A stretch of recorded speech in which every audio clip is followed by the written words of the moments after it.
Putin की खबर बनकर के आई, जिसमें पुतिन ने साफ साफ अपने शब्दों में या रूस की तरफ से संदेश आता है कि हम उस संधि से बाहर निकल रहे हैं जिसके तहत हम अमेरिका पर न्यूक्लियर मिसाइल नहीं चला सकते थे। अब आप पूछेंगे ऐसी कौन सी संधि थी जिसके तहत दोनों एक दूसरे के ऊपर न्यूक्लियर मिसाइल तैनाती की न्यूक्लियर मिसाइल बहाली को लेकर के बटे हुए थे।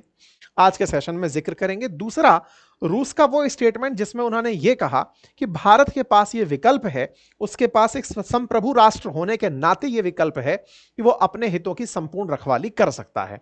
इन सारे विषयों के ऊपर आज हम आगे बढ़ते हैं और जानकारी आपको एक एक करके और अच्छे से साझा करते हैं।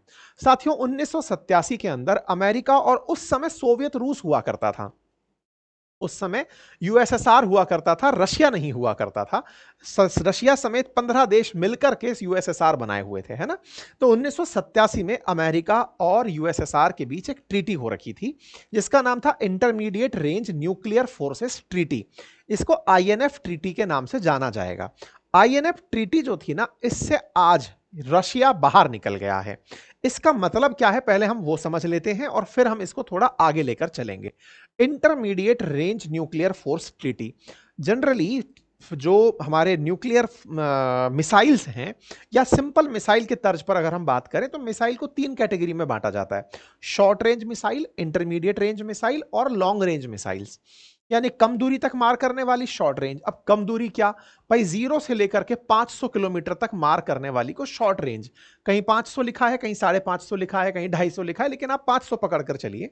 500 किलोमीटर तक मार करने वाली शॉर्ट रेंज, 500 किलोमीटर से 5500 किलोमीटर तक मार करने वाली मिसाइलों को इंटरमीडिएट रेंज कहा जाता है और 5500 किलोमीटर दूर तक मार करने वाली मिसाइलों को हाई रेंज मिसाइल कहा जाता है, लॉन्ग रेंज मिसाइल कहा जाता है। ठीक है, अब यहां पर स्टेटमेंट क्या है, intermediate range nuclear forces treaty. इसका मतलब क्या है, रेंज जो है वो इंटरमीडिएट है, अर्थात 500 से 5500 किलोमीटर तक की रेंज।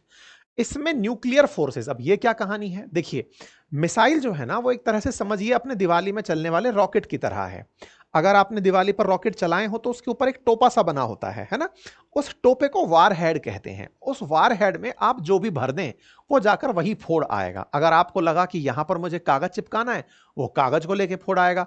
आपने ढक्कन खोला, उसके अंदर कोई गोला भर दिया, वो उस गोले को फेंक आएगा। तो समझिए न्यूक्लियर बम एक गोले की तरह है ना, छोटा सा सूतली बम जैसा न्यूक्लियर बम अगर आपने रॉकेट के मुंह पर भरा और इसको चला दिया तो जहां जाकर गिरेगा न्यूक्लियर बम वहां पर विक्रियाएं हो जाएंगी, बम फट जाएगा। ठीक है, तो ऐसे में ऐसे रॉकेट की तैनाती जिनके ऊपर न्यूक्लियर बम रखा जा सके, उनकी तैनाती को लेकर 1987 में अमेरिका और रूस ने एक ट्रीटी की थी कि हम दोनों ही देश ऐसी सभी मिसाइलों को जो न्यूक्लियर बम ले जाकर फेंक सकती हैं, उन मिसाइलों को एक दूसरे के ऊपर तैनात नहीं करेंगे।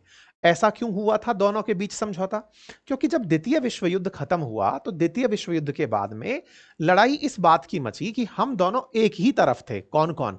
अमेरिका और सोवियत रूस दोनों ही लड़ रहे थे जापान और जर्मनी के खिलाफ। तो बोले हम लोग विजेता हुए, लेकिन ज्यादा बड़ा विजेता कौन? अमेरिका ने कहा हम। बोले क्यों? क्योंकि हमने न्यूक्लियर बम चलाया जिससे जापान तबाह हुआ और उसके तबाह होने के कारण हम दुनिया में विजेता के रूप में उभरे। सोवियत रूस ने कहा कि यह तकनीकी तुम हमसे छुपा के रखे, हमें मना करके रखा था, अदरवाइज हम भी बना लेते। यही तो कारण है कि आज रूस के पास अमेरिका से ज्यादा न्यूक्लियर बम है।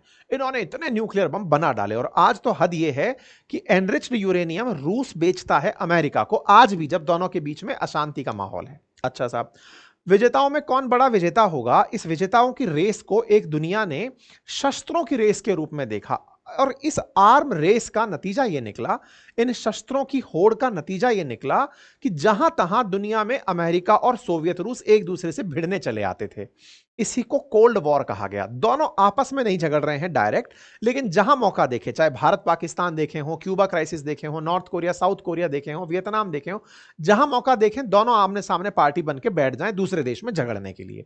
इन झगड़ों से दुखी होकर एक दिन दोनों ही 1987 में सामने आमने बैठे और कहा कि यार डर में जीना बहुत हो गया, अब एक काम करते हैं, हम दोनों एक दूसरे को धमकाना बंद करते हैं। 1987 में हुई इस ट्रीटी को INF intermediate range nuclear forces treaty कहते हैं। ठीक है, इसका उद्देश्य सिर्फ इतना था कि आगे से हम एक दूसरे को धमकाएंगे नहीं। आज का क्या अपडेट है?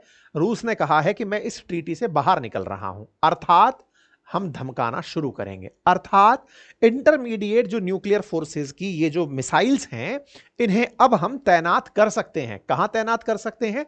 जहां अमेरिका दिखेगा हम वहां तैनात कर देंगे। आप कहेंगे अमेरिका तो जहां है वहीं दिखेगा, नहीं।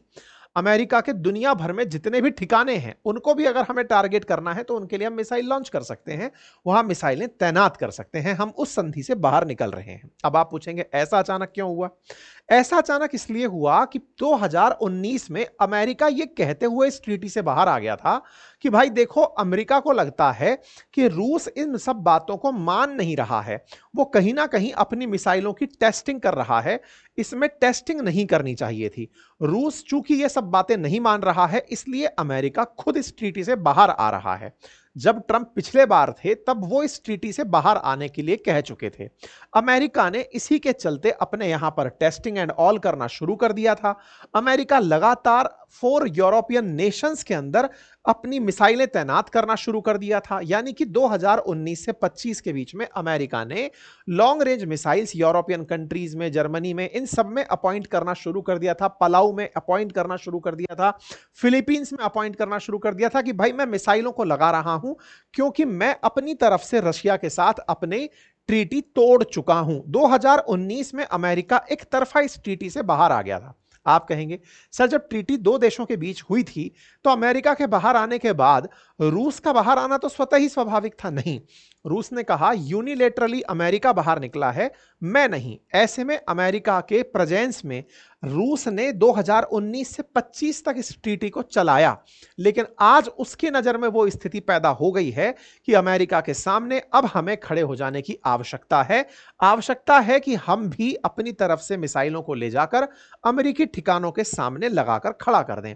अमेरिका 19 से 25 के बीच में ऑस्ट्रेलिया, पलाऊ, इन तमाम देशों के अंदर, फिलीपींस, अपनी मिसाइलें तैनात करता चला गया सो दैट कभी जरूरत पड़े तो रशिया को वो टारगेट कर सके। बाय द वे मैं आपको बता दूं, पैसिफिक ओशियन के एक तरफ आपको रशिया दिखाई देता है और दूसरी तरफ बेरिंग स्ट्रेट क्रॉस करते ही अमेरिका।